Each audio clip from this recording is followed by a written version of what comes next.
Welcome to the Deep Dive. We sift through, stacks of really fascinating material to bring you the core insights. Today we're diving into the world of David Yuzuk. He's a retired police officer turned best-selling author and documentary filmmaker, quite a shift. He's really known for digging up these incredibly gripping, often completely untold stories, especially from military history. And our focus today, it's really zeroing in on his powerful work. We're talking The Giant Killer, both the book and the film, and his latest, Women in War. What's really striking here isn't just that the critics love his stuff, though they do. It's the buzz, It's building organically within military circles, service communities, law enforcement. People are talking. His insights are getting noticed, and honestly, we think his stories are absolutely ready for a much bigger audience. Prime time, really. Right. Our mission here is to get under the skin of Yuzuk's research. It's meticulous. He uses a lot of first-hand interviews, which is key. We want to find that core Yuzuk insight, what's the unique understanding he brings, whether it's about, say, the hidden struggles veterans face or the forgotten roles of women in combat zones. And we'll look at how his storytelling connects so strongly with his audience, because these aren't just dry historical facts, they're human stories, really compelling stuff. Perfect for shows looking for authentic, powerful content. Okay, so let's unpack him a bit. David Yuzuk, his background.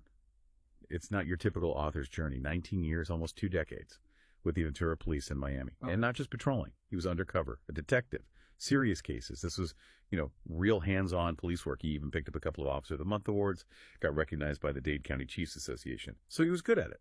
And that's the fascinating part, how that police background feeds directly into what he does now, those investigative skills. Yeah. Absolutely crucial. When he tackled Richard Flaherty's story, for example, he approached it like a cold case, something to be solved piece by piece. You really feel that detective's mindset and the research, the way he connects dots, it gives the work this real authenticity. It's thorough. And what a story to investigate. Yeah. The Giant Killer. It's about Richard J. Flaherty, the shortest man apparently ever to serve in the U.S. military. We're talking 4 feet 9 inches tall, or maybe even 4'7", according to the medical records, just tiny. But his military record, absolute legendary. A Green Beret, get this list of awards. Silver Star, 2 Bronze Stars with Valor, 2 Purple Hearts, and that's not all. Parachute Badge, Gallantry Cross, Combat Infantry Badge, 2 Army Commendation Medals with Valor, Vietnam Service Medal, Vietnam Campaign Medal, National Defense Service Medal. I mean, wow. Which brings up the central, really profound question Yuzuk tackles, right?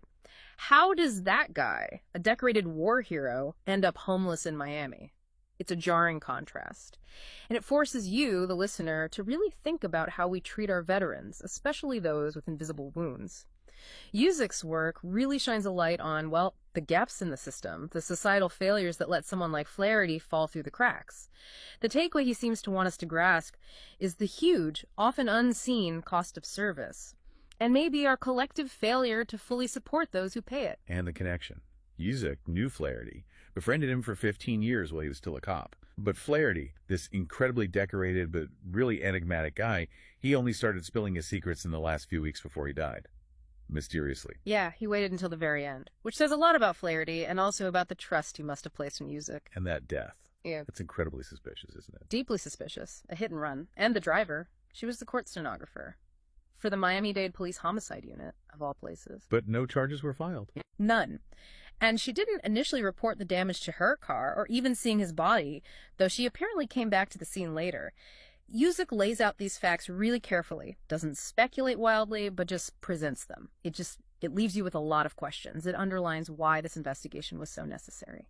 Absolutely. So Flaherty dies, and Yuzuk basically takes on this 5-year detective job, his words, to piece together his friend's life. It wasn't easy. He had to track down a storage unit Flaherty had kept hidden, found his passport, documents in there. But he also had to sift through all these false stories Flaherty himself put out there, trying to stay off the grid. A master of misdirection, even about his own past. Made Yuzuk's job incredibly hard, shows real persistence on Yuzuk's part. So what kind of stuff did he uncover from Flaherty's combat days? Oh, some incredible anecdotes. Really cinematic stuff, honestly. Things that would grab any audience, like him running into enemy fire to draw it away so his guys could use a 90mm recoilless rifle, that's a big anti-tank weapon, to knock out a bunker. Wow. At 4'7". Exactly. Or putting on a small, captured NVA uniform to sneak behind enemy lines. He did that to find lost soldiers, and another time to guard a stash of U.S. weapons they couldn't get out. Unbelievable bravery. And the physical stuff. In airborne training, he was so light they literally had to strap machine gun parts to his legs so he wouldn't just float away under the parachute. No way. Yeah.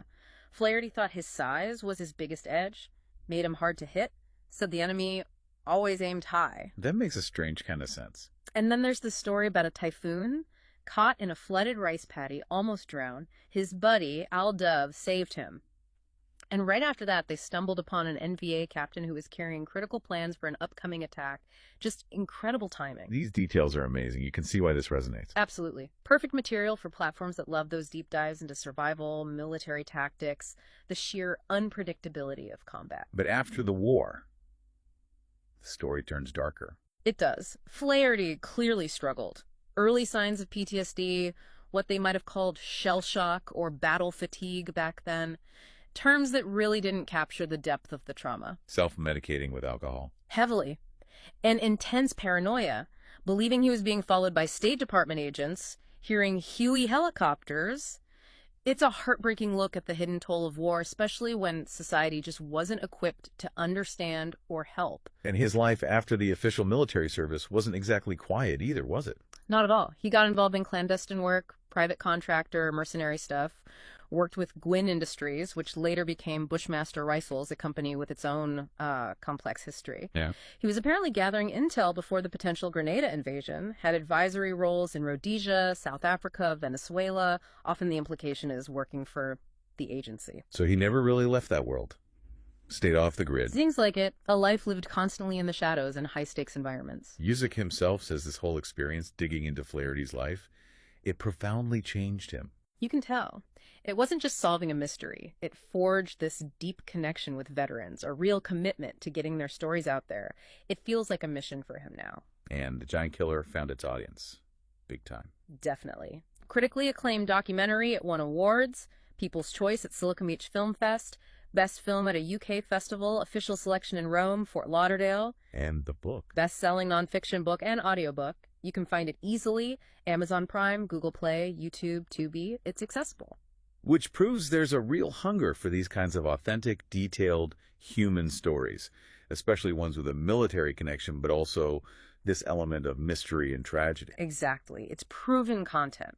Okay, so let's shift gears slightly to his newer work, Women in War. Right. Another powerful collection. Over 20 true stories this time, focusing on women who served and fought. Vietnam, Iraq, Afghanistan, all over. These are the unsung heroes, the stories often left out of the main narrative. Absolutely. And the scale of their involvement is often underestimated. Just look at Vietnam. Over 265,000 American women served in the military during that era. Wow, I didn't know it was that high. Most people don't. And 11,000 were actually in Vietnam.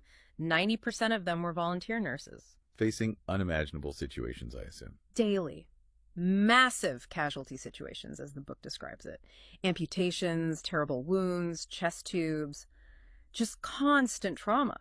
And they face their own unique challenges, invisible injuries, societal pressures. The book must share some incredibly tough stories. It does. Very poignant. Like nurses talking about having to learn to see the injured as just bodies, not people, just to cope psychologically. It gives you a sense of the intensity. Pretty heavy. Yeah. But also inspiring stories. Like a 26-year-old American nurse determined to adopt a Vietnamese orphan, fighting against all the bureaucratic red tape, shows incredible humanity amidst the horror. And you mentioned something about the Vietnam Veterans Memorial. Nurses being recognized. Yes, that's a recurring theme in their later experiences, which Yuzuk captures. Decades later, at the wall, men would hear their voices and suddenly realize, you were my nurse. You saved my life. Oh, man. That must be incredibly powerful. Incredibly. Yuzuk emphasizes that bond, that connection forged in trauma and care, lasting for decades. His core message with this book seems to be that these women's stories aren't side notes, they are central. They offer a different perspective on courage, on resilience. Exactly. Different facets of the cost of war. Maybe highlighting burdens that men's stories alone don't always capture as fully. The emotional labor, the specific ways they process the trauma. And this book is connecting too, right? Like The Giant Killer? Definitely. Getting rave reviews. Ralph Pizzullo, the NY Times bestselling author, called it gripping stories of female heroism that will awe and inspire.